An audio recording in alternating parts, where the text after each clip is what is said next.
Asmat Gurubhyo Namaha, Asmat Parama Gurubhyo Namaha, Asmat Sarva Gurubhyo Namaha. So I was discussing with some people about the Arcana Paddhati. Arcana means worship. Paddhati means a book or a procedure for worship. And this Arcana Paddhati is the name of a few texts which are used by the Gaudiya Math and ISKCON on how to do basic worship in the temple and in the house like that. So Srila Prabhupada, the founder of ISKCON, he wanted a very simple book based on the books, the manuals that was made by his guru, Bhaktisiddhanta, in the Gaudiya Math.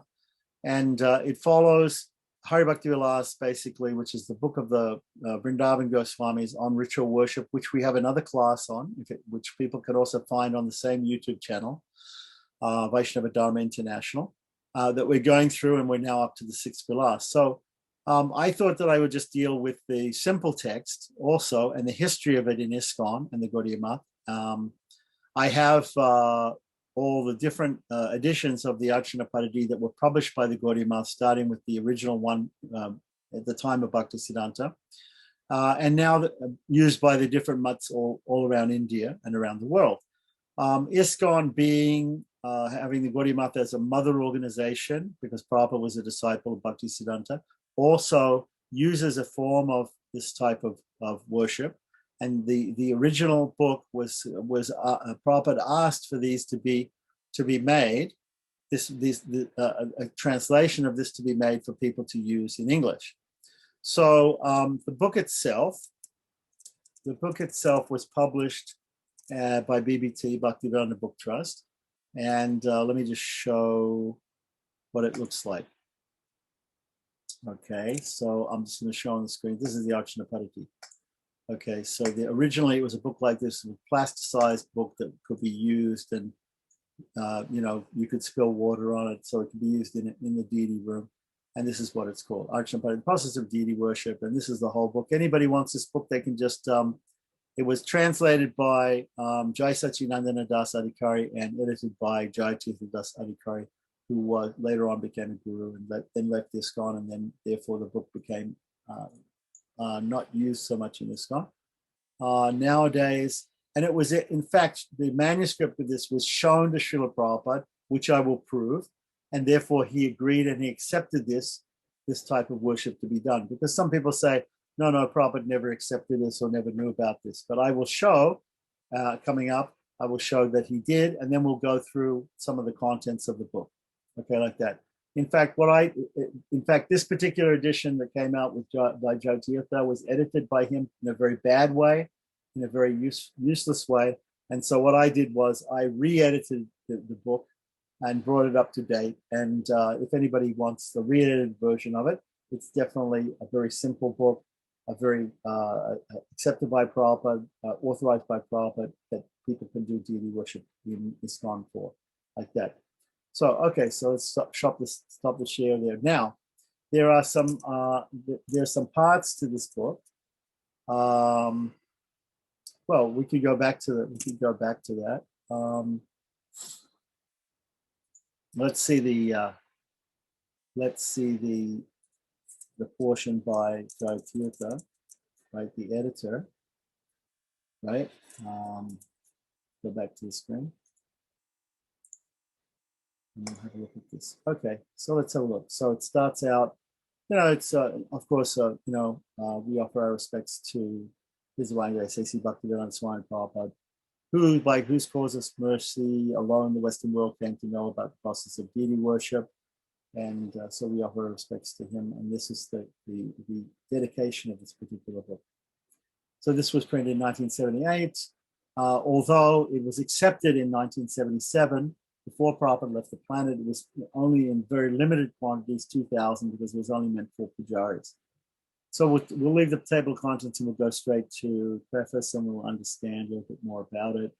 Right, so here, this is a preface by Jai Tirtha. It says, Sri Chaitanya Mahaprabhu instructed Sri Sanatana Goswami to write a book on Vaishnava behavior and activities. Of course, that book was Hari Bhakti Vilas, which we discussed in detail in another class. Among other things, he specifically requested, you should discuss morning duties, remembrance of the Supreme Lord, cleanliness, washing the mouth, and other parts of the body. In the morning, one should regularly brush his teeth, take his bath, offer prayers to the Lord, and obeisances to the spiritual master. One should render service to the spiritual master and paint one's body in 12 places with the Urdhva Pundra or the Vaishnava Tilaka. One should stamp the holy names of the body of the Lord on his body, or one can stamp the symbols of the Lord, such as the discus and club. After this, you should describe how one should decorate his body with the Gopi Chandana, right? Gopi Chandana means the tilak, right? Wear neck beads, tulsi neck beads, collect tulsi leaves and from the tulsi tree, cleanse one's cloth, means wash your clothes, right? And the altar, and cleanse one's house or apartment, and then go to the temple and ring the bell to draw the attention of the Lord. When we enter the temple, we always ring a bell or make a sound by clapping our hands 3 times, right? As described. Also describe deity worship wherein one should offer food or bhoga to Lord Krishna at least 5 times a day, which is the system followed by Gaudiya Vaishnavas in the temples, but not specifically in the house. We have to offer so much. So one should, in due course of time, place Krishna on a bed, means the Utsava deity or the small deity of Krishna should be placed in the bed. One should also describe the process of offering arati, right, or the ritualistic worship of the Lord at different times of the day, and worship of the Lord according to the list of 5, 16, and 50 ingredients. Now, this statement comes from Chaitanya, the translation by Bhaktivedanta Swami Srila Prabhupada, from Chaitanya Charitamrita, Madhya Lila 24, text 331 to 333. And there's more in Chaitanya Charitamrita, which describes how Sri Chaitanya Mahaprabhu gave instructions to Sanatana Goswami to write this book. So Sanatana Goswami and Gopal Bhatta Goswami put this book together, and it was called Hari Bhakti Vilas. Of course, Sanatana Goswami took the instruction of the Lord seriously, and he wrote a book, Hari Bhakti Vilas. The present work, the process of deity worship, or Arcana Paddhati, is derived from the work of Sanatana Goswami. And we will see, I will present evidence that Prabhupada, from his letters, showed that it should come from Hari Bhakti Vilas, the process, and it should be Hari Bhakti Vilas made very simple into a shortcut method, like that, which is what is done. The present work, the process of deity, is derived from the work of Sanatana Goswami, being the revised edition and first English translation of the abridged work, Arcana Paddhati. His Divine Grace, Sri Srimad Bhakti Siddhanta Saraswati Goswami Maharaj commissioned the later work, the Arcana Paddhati, right, to regularize the worship in the temples that he established. And the book was compiled under his order and during his lifetime and accepted by him. So it's not only accepted by Prabhupada, it's also accepted by Bhakti Siddhanta. Srila Prabhupada requested me, the person who's writing this is Jaya Tirtha, the person who edited the English translation, right, requested me in Mayapur during the Gora Purnima celebrations of 1976 to edit a translated version of the Arcana Paddhati with the view of standardizing the system of worship within the ISKCON temples in a way that could be practically instituted. So it has to be not only simple and it has to be bona fide according to Hari Bhakti Vilas, but also simple and practical. Right. Although I have no qualification to attempt the work, I pray that having been done under his order, it will prove to be a success. The book is arranged in 3 parts. Now, this is the problem with his edition, is that he has edited it in such a way which it isn't very straightforward to use. So what I've done is I've rearranged and re-edited it in a way which makes it like a cookbook form, which makes it step-by-step easy to perform. The book has been arranged in 3 parts. Part 1 presents the principal elements of daily worship in an outline form. Part 2 presents a more detailed explanation of the various procedures used in the worship.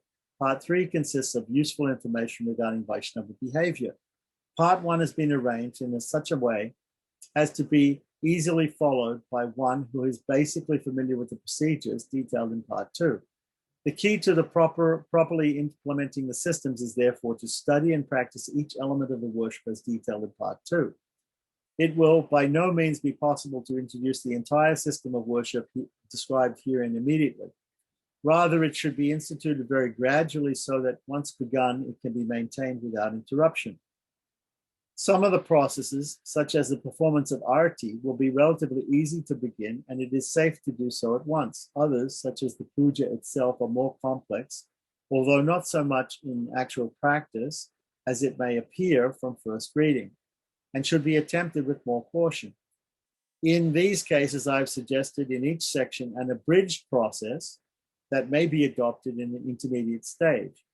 The increased complexity of the standard of worship will require dedicated and serious pujaris. Ideally, each set of deities should have one man whose total engagement is seeing to their service. The society's administrators, who are charged with the responsibility of seeing that the seva puja is done properly carried on, as well as the pujaris who are directly concerned with the worship, should always remember that they are dealing with the Supreme Personality of Godhead. Srila Prabhupada wrote to me in this regard in November 1975. He said, do it nicely. I have invited Krishna, and he may not be insulted by disrespectful behavior. I have introduced a system of deity worship amongst the non-believers, the atheists, the mlechas, the yavanas, and I pray that Krishna, that I am inviting you to come. So please, because you are seated in their hearts, please give them the intelligence to serve you so that you may not be inconvenienced. He went on to say in the same letter, never think of the deity as made of stone or wood. Every worshipper must remember that Krishna is personally present. He is simply kindly presenting himself before us in a way so that we can handle him. That is his mercy, otherwise he is unapproachable. If we see the deity to be made of stone or wood, then the execution of the procedures outlined in this book will seem a great burden. However, if we understand, here is Krishna, on the invitation of my spiritual master, Srila Prabhupada, he has come to give me the opportunity to serve him, then we will take every step in the worship to be an occasion for rejoicing that after millions of lifetimes of suffering and material bondage, now we are situated safely at the lotus feet of the Lord, through the causeless mercy of our spiritual master. And that was signed by Jai Tirtha, right? And that was his order by Prabhupada by Srila Prabhupada to get this book together. And so therefore, then it starts off. Now, what I want to do now is I want to explain the history and how Jai Tirtha ultimately came to be doing this. And so there's another thing that I want to show, which gives the history. So the history is like this. Here are some letters that Srila Prabhupada wrote about the subject of the Arcana Paddhati and what he wanted in the Arcana Paddhati. So many people, they don't know this. Many people don't know what Prabhupada actually wanted as part of this book. But here's my article, Srila Prabhupada on Arcana Paddhati. The first letter is a letter to Nitai Das, who was a Sanskritist and could translate books from Sanskrit and Bengali. Right, 9th of January, 1976. He says, my dear Nitai, please accept my blessings. Now, beginning from this year's Mayapur festival, the devotees will begin preparing for Bhakti Shastri examination. So this was Prabhupada's idea, was to have these different examinations in scriptures. Therefore, we require a guidebook for deity worship called Arcana Paddhati, based on Hari Bhakti Vilas. So the first thing we can understand here is it was going to be part of the Bhakti Shastri examination, which people would be responsible to learn before taking second initiation in ISKCON or getting the Upanayana samskara, becoming Brahmins, right? So it would be based on Hari Bhakti Vilas. So Hari Bhakti Vilas is an encyclopedic book, but Prabhupada wanted it to be based on Hari Bhakti Vilas, but very short. All Brahmins are responsible to learn this book. So here's Prabhupada's order here. He's saying that actually this Arcana Paddhati, all people who have second initiation in ISKCON or Brahman initiation or Upanayana, they should know this book. They should know how to use this. They should know all the procedures in this book. It has to be simple. So I would like to have the manuscript ready as soon as possible, preferably by Gaur Purnima. And this was in 1976 in January that Prabhupada wanted this. He wanted that book to be ready by Gaur Purnima, which comes in March. So he just wanted, it's a simple book in the Gaudiya Math. It's a very short book. He told Nitai, I want this done in 2 months in 1976, in the beginning of 76. wouldn't ISKCON have been a little bit different maybe today if that had been done? Right. Pradyumna began this work. So he originally asked Pradyumna, who was another Sanskritist, who was this Sanskrit, used to help Prabhupada with Sanskrit, right, translation. And Pradyumna, right, who was charged by Prabhupada to finish the translation of the Bhagavatam after Prabhupada passed away, right? Pradyumna had begun this work. He asked Pradyumna to do it. Pradyumna didn't do it.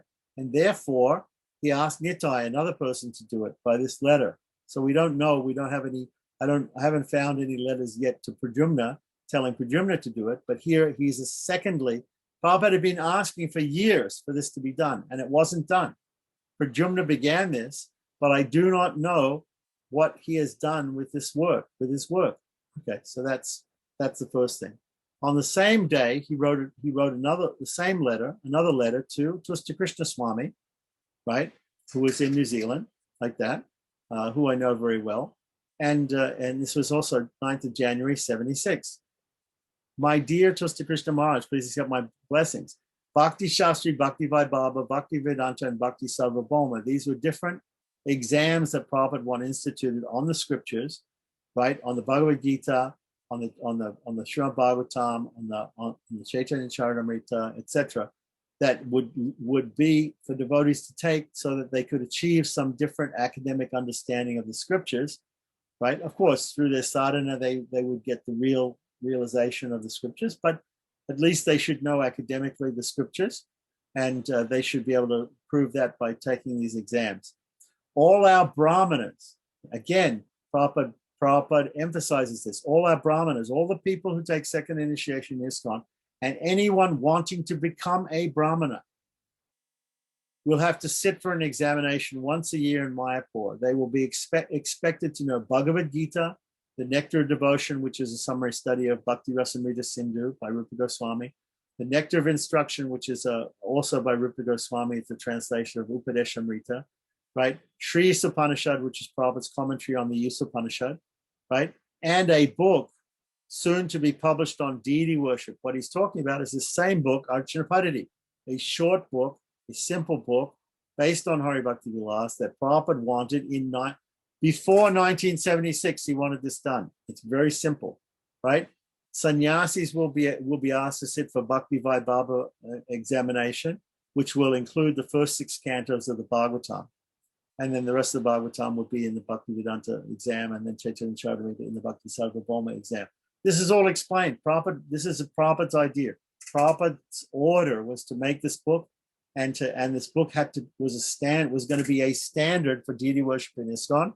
And not only that, every Brahmin had to know it and sit for an exam in it.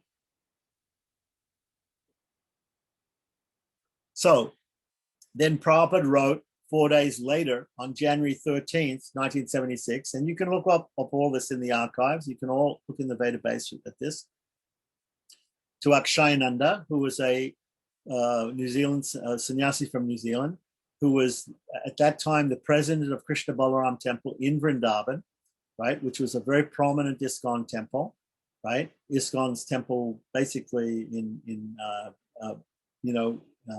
Indian, almost Indian headquarters. I mean, the world headquarters is in Mayapur, but Vrindavan is a very, very important temple, right? And he wrote to Akshayananda, and he said, please accept my blessings. What are the Bengali dramas that Nitai was working on? That letter 4 days before to Nitai, asking Nitai to do this work within 2 months before 1976 Mayapur festival, right? He said he's complaining, Prabhupada's complaining. Why is Nitai working on translating Bengali dramas, right? Because I asked him to do this other work and he's not doing it. Why is he doing it? So what are the Bengali dramas that Nitai is working on? He should work on Arcana Paddhati, not divert his attention here and there. Prabhupada wanted Nitai to do this. We see, Pradyumna didn't do it. Nitai didn't do it. These people didn't do it. Later on, Jai Satchidananda did it, and Jayatitha edited it, and it was published. So he should make Hari Bhakti Vilas into shortcut. So here's the first mention of Prabhupada saying how to simplify the Hari Bhakti Vilas. He should make Hari Bhakti Vilas into a shortcut, not more than 20 pages. Now that's very, very difficult because it's thousands of pages long, Hari Bhakti Vilas. So how to make it concise in 20 pages very difficult. But in fact, the Arcana Paddhatis, which were commissioned and authorized by Bhaktisiddhanta Saraswati, Srila Prabhupada's guru, right, for the Gaudiya Math, they're actually quite short. And so all that was needed to be done was that somebody, Pradyumna, Nitai, or Jai Satchidananda, eventually they just got a copy of the Gaudiya Math Arcana Paddhati and translated it into English. That's all that was needed. Today we have Pancharatra Pradeep, we have so many books that are so complicated about deity worship. That is not at all needed. That is not at all wanted by Prabhupada wanted it. That was not at all authorized by Srila Prabhupada, right? Here we see in his own words what he wanted. He wanted Hari Bhakti Vilas in shortcut, no more than 20 pages. So maybe it can go some more than 20 pages, but not thousands of pages, not hundreds of pages, as we find we have today. So he can consult Nrsimha Vallabha Goswami. Nrsimha Vallabha Goswami was a Radharaman Goswami. Radharaman is the deity of Gopal Bhatta Goswami, who was the author, along with Sanatana Goswami, of Hari Bhakti Vilas. So they still follow a lot of the processes in Radharaman temple in Vrindavan of Hari Bhakti Vilas. So he can consult with those people, right? If he needs to consult with them about it, again, pointing to the fact that it's supposed to be Hari Bhakti Vilas in shortcut, right? The people who know about Hari Bhakti Vilas, people like Nrsimha Vallabha Goswami of Radharaman, people like Vishrambhara Goswami of Radharaman, who I studied Hari Bhakti Vilas through, okay? So the father of Padmanabha and Chandan, the grandfather of Chandan Goswami, these people know about Hari Bhakti Vilas because they come in the lineage coming from the disciples of Gopal Bhatta Goswami, who is one of the authors. So this should be done. This should be his first consideration now. This should be his first consideration now, right? So not that he should do these Bengali dramas. Nitai has to make this his first consideration. The Arcana Paddhati, the shortcut work of Hari Bhakti Vilas. Now, another week goes by, of 10 days. 11 days after this, Prabhupada again writes to Nitai, right? This is the 9th of January, he writes to Nitai. And then again, right, 15 days, 2 weeks later, he writes again to Nitai. Again, it's so urgent. Dear Nitai, please accept my blessings. I beg to thank you for your letter dated 13th of January. So Prabhupada wrote to him on the 9th of January. Nitai wrote back on the 13th of January, right? It's 1976. Please continue the work on Arcana Paddhati and finish it. We are not sure that Pradyumna will come at this time, in time. So Pradyumna could have done it. Pradyumna's not around, right? Please, you do it. Please finish it right now. And to reiterate what he said in the previous letter to him on the 9th of January, he wanted it done in a couple of months for the 1976 Mayapur festival. It wasn't done at that time. It was only later. So then later, in April 1977, it was done, right? This is a full year and a quarter later, right? From when Prabhupada started constantly writing letters about it, it took him a year and a quarter to get this very small book translated from Bengali and Hindi and Sanskrit of the Gaudiya Month, right? So here it is. We have it in manuscript form. It's still not published for use in ISKCON, right? It's still not published by the BBT, but it's in manuscript form. And Tamal Krishna Goswami goes to Prabhupada in Bombay. And in the room conversation in Bombay, which we have proof of, he hands Prabhupada the manuscript. He says, this is the manuscript. And Prabhupada accepts it. Prabhupada accepts it. He takes it. And so Prabhupada has, on April 11th, he has the manuscript of Arcana Paddhati, the thing that they're going to publish, right, for the standard for the whole of ISKCON. Prabhupada accepts it. And when did Prabhupada leave this world? When did Prabhupada disappear? He disappeared November, right? November of 1977, right? So this is April. So April, May, June, July, August, September, October, and then comes November. So like almost 8 months later, Prabhupada disappeared. So he had this manuscript for 8 months, He must have gone over this manuscript for sure. It was given to him. He wanted it published so badly.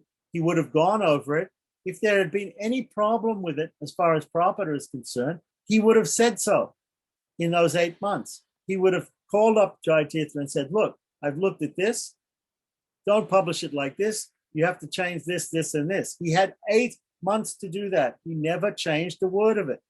He accepted it on April 11th in Bombay, 1977, and it was printed only in 1978, right, after he had passed away. And therefore, it was edited by Jayatirtha and Jai Satchidananda, both of whom left ISKCON, right?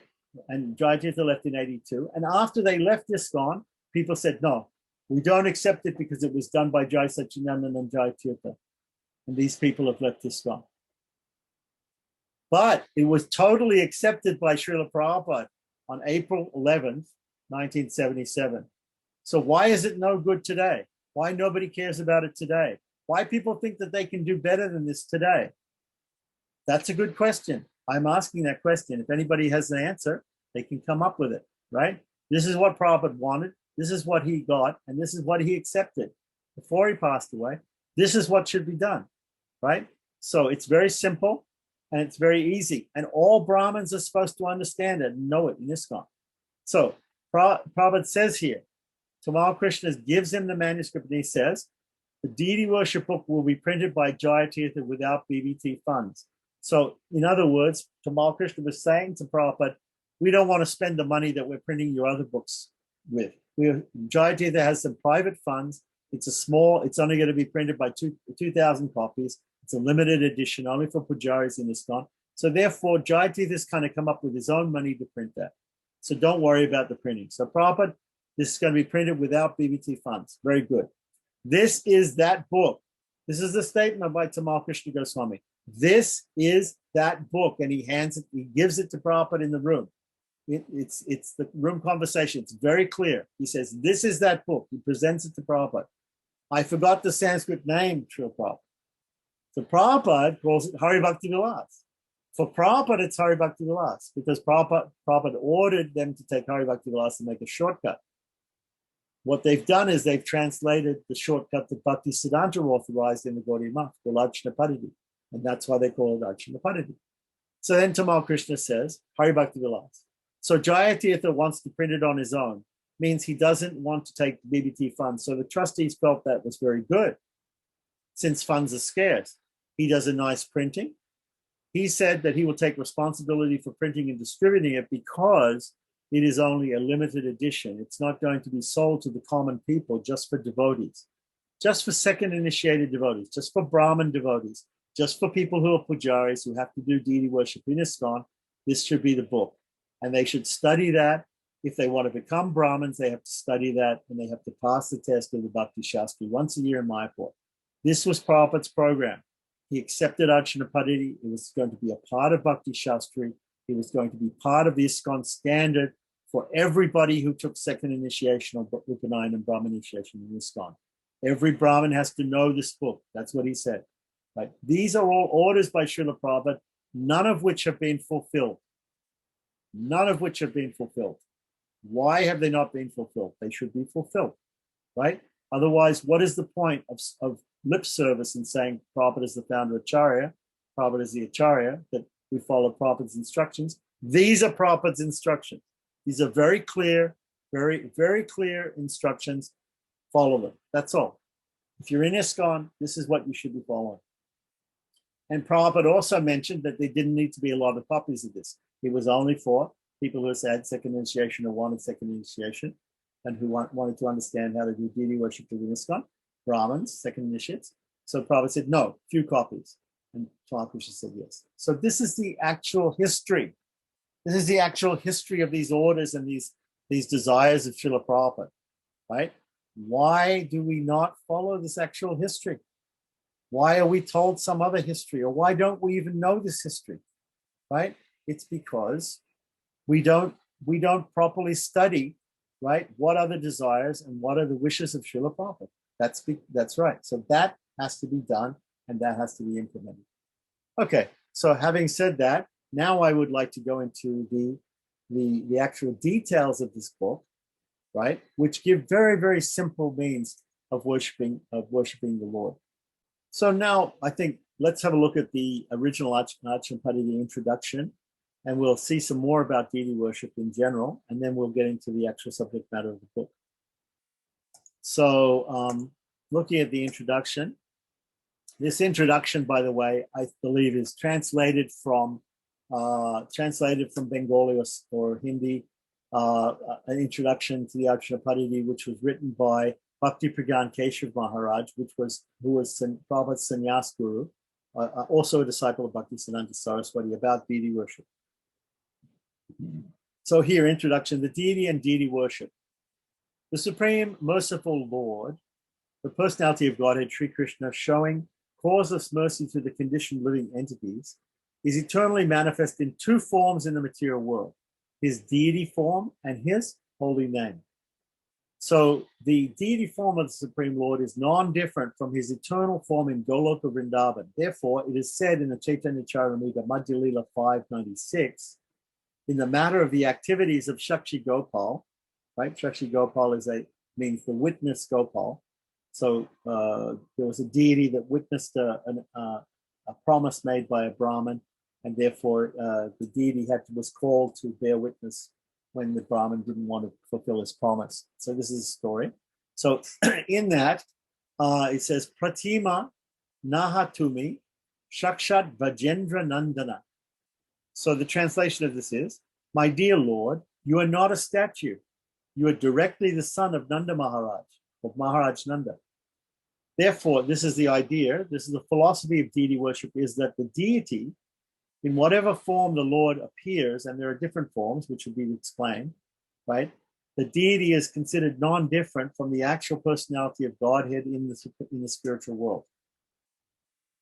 And there's a whole philosophy behind this. If you want to know more about that, we have some classes that we're talking about the Agama Shastras and Pancharatra Agama, and you can also look on the same YouTube channel for those classes.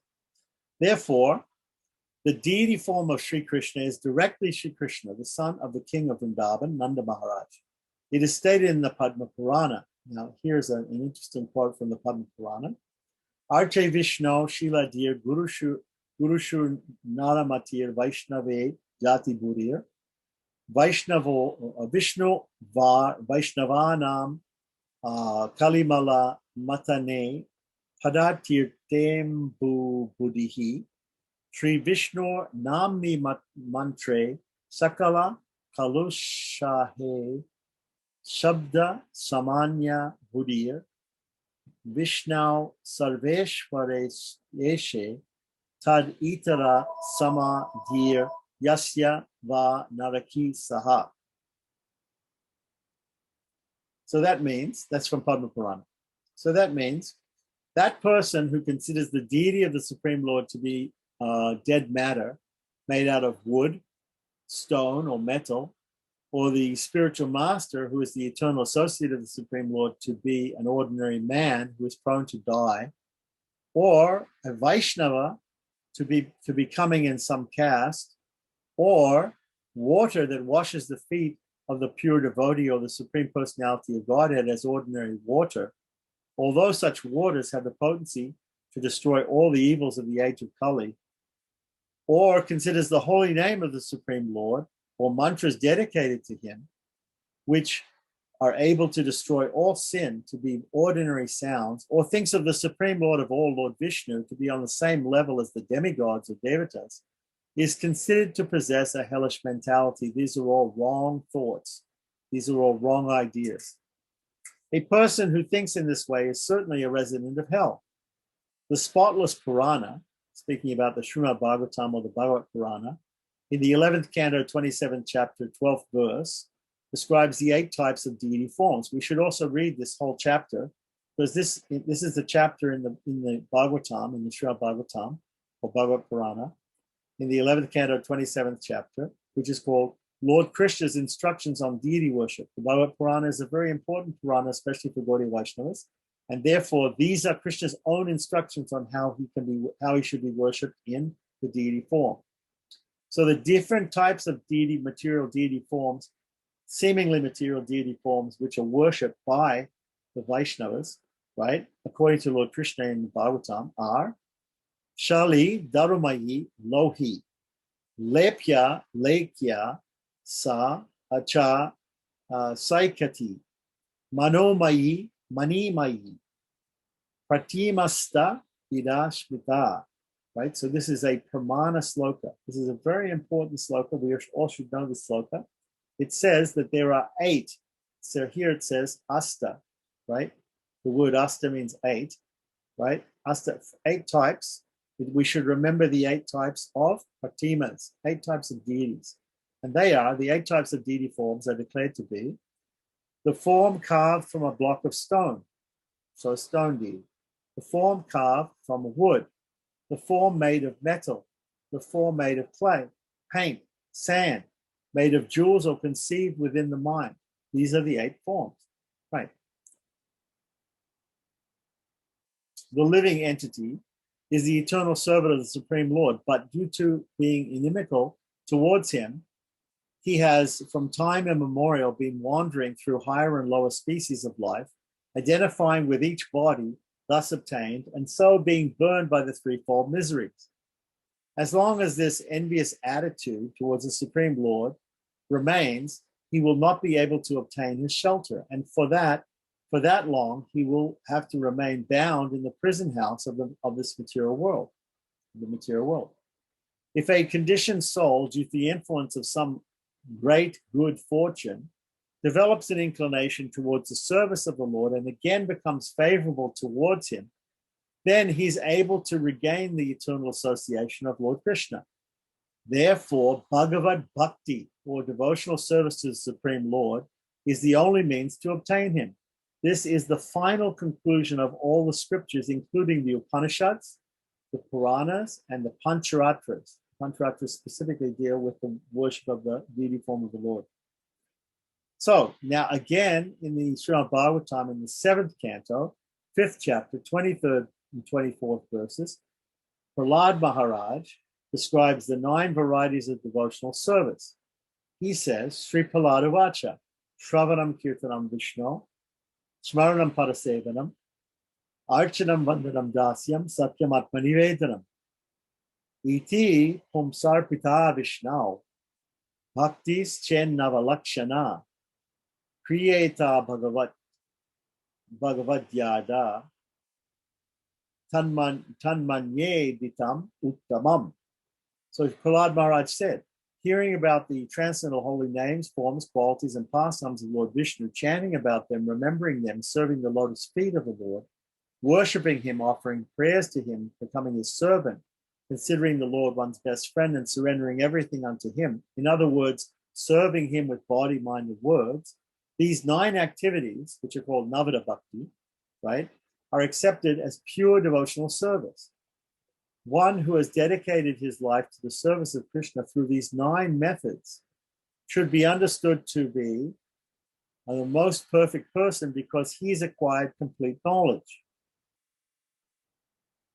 So we remember also Prahlad Maharaj is a Mahajan. He's one of the 12 Mahajans. He's a great, great personality to be emulated. And what do we say? Mahajano Yena Katasapanta. We should follow in the footsteps of the Mahajans, of the great devotees, like Prahlad, and we should therefore accept these 9 processes of devotional service as most important. Okay, among these, the process of Arcana is listed, or deity worship. In the Bhakti Rasamrita Sindhu, in the Purva Vibhaga, which means the first part, 1, 2, 90 to 92, the process of deity worship is described as being essential to the practice of Bhakti Yoga, right? So there's some slokas that are given here, right? What the translation is, one should observe special vows of the month and festivals such as Janmashtami. One should have full faith and love in worshipping the lotus feet of the deity. One should taste the meaning of Srimad Bhagavatam in the association of devotees, and one should associate with devotees, right, who are more advanced than oneself and endowed with a similar type of affection for the Lord. One should congregationally chant the holy name of the Lord and reside in Vrindavan. That's nice. It is further stated in Chaitanya Charitamrita Madhya Lila 22:128 by Sri Chaitanya Mahaprabhu himself. Sadhu Sanganama Kirtana Bhagavat Shravana, Maturavasa Srimutira Shraddhaya Sivana. Okay, so one should associate with the devotees, chant the holy names of the Lord, hear Srimad Bhagavatam, reside in Mathura, or a holy place, and worship the deity with great faith and veneration. Sri Chaitanya Mahaprabhu goes on to state, right? Sakala sadhana shrestha e pancha anga. Krishna prema janmaya e panchera alpa sangha. Madhya 22, 129. These 5 limbs of devotional service, and that comes directly after that. So it's 128 and 129, right? These 5 limbs of devotional service, which you just talked about, right, are the best of all. Even a slight performance of these 5 awakens love for Krishna. So here we have, it should be carefully noted that the congregational chanting of the holy name of the Supreme Lord is the recommended religious practice for this age, and that by this congregational chanting of the holy name, or by worship of the holy name, all perfections come up to the development of pure Krishna prema, or love for the Supreme Personality of Godhead Krishna. It's also a fact that in the Harinama Sankirtana, which means the chanting of the holy names of the Lord, right, there is actually no necessity for initiation into the mantras of the holy names of the Lord. Nevertheless, Srila Narada Muni and other Mahajans, in order to constrict the conduct of ordinary mankind, which is endowed with scattered minds and abominable natures due to being trapped within the repeated cycle of birth and death in various gross and subtle bodies, have in some places established the rules and particular guidelines of initiation and deity worship according to the Pancharatra. Not only that, but they have also shown different qualifications in cases of devotees overstepping the rules of deity worship and initiation. Therefore, in all the Vaishnava Sampradayas and or reciprocal successions, there is a provision for deity worship after initiation into the Vaishnava mantra and the holy name, in order to calm the disturbed minds and transform the abominable characters of the candidates, or those desiring to advance in spiritual realization. In deity worship, the holy name of the Lord is predominant. The chanting of the holy name of the Lord is the life of deity worship, and without the congregational chanting of the holy name, deity worship can offer no fruits. Factually, what to speak of deity worship, the performance of any type of devotional service, without the help of the chanting of the holy name is not prescribed in this age of Kali. Therefore, from the awakening of the Lord to the offering of flowers when he's lying down to take rest, right, at night, in other words, from the beginning and in the middle and in the end of deity worship, the chanting of the holy names are an unavoidable necessity. Anyone who is properly initiated by a bona fide spiritual master, according to the formula of the Pancharatrika Vidhi, right, whether he be a Brahmana, a Kshatriya, Vaishya, or a Shudra, or lower, without consideration of sex or gender, is considered qualified, according to all the Shastras and all the saintly persons, to worship the deity of the Supreme Lord, including Shalagam Shila, the Shalagam. When one is initiated by the bona fide spiritual master, according to the Pancharatrika formula, he becomes transcendental, situated even above the position of a Brahmana. This is the conclusion of all the scriptures. Such an initiated person has real claim to the worship of Lord Vishnu, or at least for initiated householders, the worship of the deity with faith is required. Otherwise, due to crookedness of one's profession or in earning one's living, there is a possibility of falling down. The deity worship is divided into 2 types. One is called Japanga Archana, and the other is called Bhaktyanga Archana. The word Anga means limb. So there's the Japanga and then Bhaktyanga Archana, right type of deity worship. Deity worship that aims at the attainment of some ends by means of regular recital of mantras or prescribed prayers is called the Japanga Archana. Japanga Archana is not strictly a branch of pure devotional service. It falls within the realm of fruitive activities or karmakanda, being typified by such activities such as the worship of materialistic Smarta Brahmins. But worship performed purely for the purpose of pleasing the Lord is considered pure devotional service. The worship of the pure devotees following in the footsteps of Srila Rupa Goswami is in that category. in this category. That is the Bhaktyanga Archana, right? The pure devotional service. The use of mudras, hand mudras, the performance of nyasas, touching different parts of the body with mantras, pranayamaha, or breath control, breathing exercises, and the methods of calling the Lord of Ahana, which are part of the Japanga Archana, are not required in the worship of the Supreme Lord. So in Bhakti Pragyan Keshav Maharaj's opinion, right, he's saying here that these things, although these things are there in Hari Bhakti Vilas, these are not required for this Bhaktyanga Archana type of worship of the Lord, which he's describing for Gaudiya Vaishnavas. The Bhaktyanga Archana, or the worship of the Supreme Lord, is in the realm of devotional services of two varieties. Again, the worship of the Shalagram Shila or Govardhan Shila, these self-manifest forms of the Lord in stone forms, and other forms of the Lord, which are performed by the householders in their homes, is of one variety, so home worship, right? And those found in temples of formally installed deities of the Lord is the second variety. So amongst the two Archana, there's Japanga and Bhaktyanga Archana. The Bhaktyanga Archana is also divided, a pure devotional service is divided into two, that is home worship and temple worship. First kind is performed with ingredients according to the means of the householders. So when you do puja in the house, you do it with the ingredients that you have on hand, right? You may not have much opulence, but whatever you have, you offer to the deity in your house. The first kind is performed with ingredients according to the means of the householder and is therefore reduced or shortened service. It may be much simpler than what's in the temple.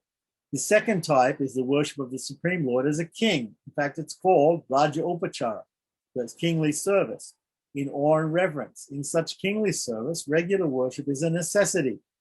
If it's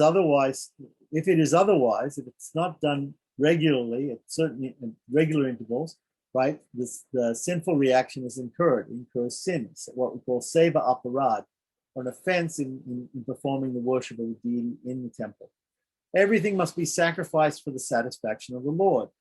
The strictness of the rules and regulations involved in such service must, in all respects, be protected. The rules and regulations established according to place, time, and circumstance must be strictly kept without deviation, with firm faith. Householders and those who have given up their homes, meaning sannyasins or vanaprasthas, right, are able to carry on simple deity worship, who are able to carry on simple deity worship, are able to offer foodstuffs to the Lord more or less according to the needs of their own families, right? Whereas in the temple, we have to offer opulent food, large amounts of food, but in the house, it's done in a much more simplified and just according to our needs basis, right? Of associate Vaishnavas and guests who come to them, right? So just enough for the guests and associate Vaishnavas and the families, that's what we offer in the house. But in kingly service, this is an explanation of the difference between house worship and temple worship, a different mood. The mood in the temple is that of a king. We're worshiping a king. Everything has to be on time, very regular, and has to be very opulent and very full. In the house, it's like a guest. We're worshiping the Lord like a guest. He has to adapt a little bit to the house guest has to adapt a little bit to the circumstances of the house. He eats when we eat. He sleeps when we sleep. We offer whatever we can to him, just as we would any guest that comes to the house. But in kingly service, the deity of the deity, everything must be regulated. On the days when there is fasting, such as the Ekadasi, food grains must be offered to the Lord. In the temple, when we have to worship the Lord on Ekadasi, even though we don't take grains on Ekadasi, or we don't take food, or we might fast on Ekadasi, we still have to offer food. We have to actually offer grains to the Lord on Ekadasi in the temple. On those days, the offered food grain should not be taken as Mahaprasadam. In other words, on that day, even though we offer it to the Lord, we don't take it as the prasadam. We don't honor that prasadam on that day, but save for the next day or given to others, those persons who are not following that vow, fasting or not taking grains on the Ekadasi. One should be sure to offer the Lord fruits and vegetables when they come into season. So, it's none of this. We should just this pre-prepared or frozen or old foods or something like that. The best thing is fresh fruits and vegetables which are in season, which should definitely be offered to the Lord. And best if we grow them ourselves, of course. That's also very good. Right. So to serve the service which may be relevant to that season. In the month of Damodar, etc., we have to offer special lamps. And so whatever is mentioned in the scriptures, we have to follow that according to, and that has to be done in the temple. Right, in temple worship. Beginning with the awakening of the Lord in the Brahma Muhurta. Brahma Muhurta is 2 muhurtas before the sunrise, or 1 hour and 36 minutes before the sunrise. Right? That comes in, the Brahma Muhurta, for 48 minutes. Right? So while beginning in the awakening, right? Beginning in the awakening of the Lord in the Brahma Muhurta, until the offering of flowers when he takes rest, there are different types of service to be performed, and these are generally grouped into 5 divisions.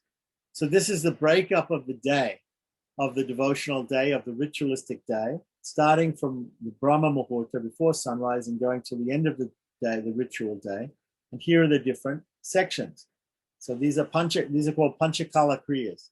So Panchakala means 5, Pancha means 5, Kala means times, and Kriyas, what we do it 5 times a day. The first period is called Abhigamana. Abhigamana, this means cleansing the temple and taking away the items of prasadam such as garlands. The second one is called Upadana. Upadana means this is the collecting of flowers and Tulsi Devi, meaning Tulsi leaves, right? And gathering together different scents and other ingredients for the deity worship. Right. Number 3 is called yoga, right? This is the contemplation of oneself as one's pure spiritual form, above the dead body and mind, as an eternal servant of the Supreme Lord in Vaikuntha or in Vrindavan or Vaikuntha. The 5th section of the day is called Swadhyaya, which means the chanting of the holy name or one's guru-given mantra.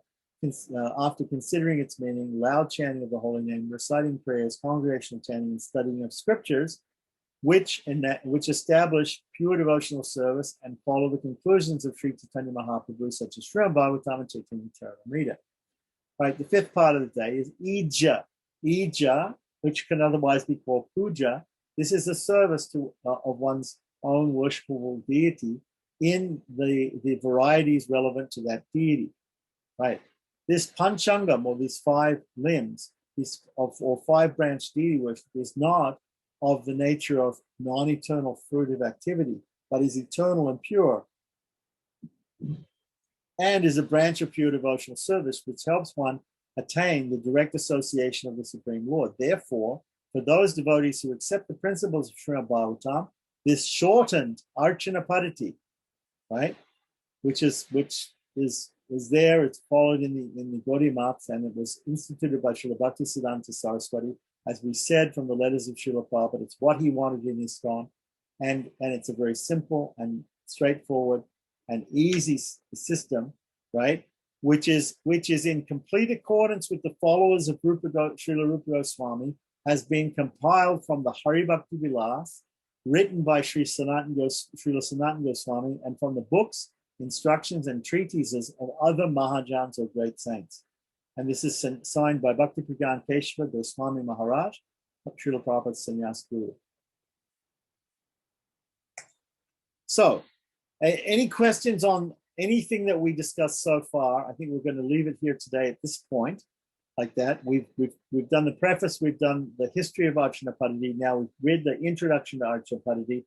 The next time we meet, we can start going through the actual instructions of doing particular rituals and different deity worship in Arcana Paddhati, and we can learn some things like that.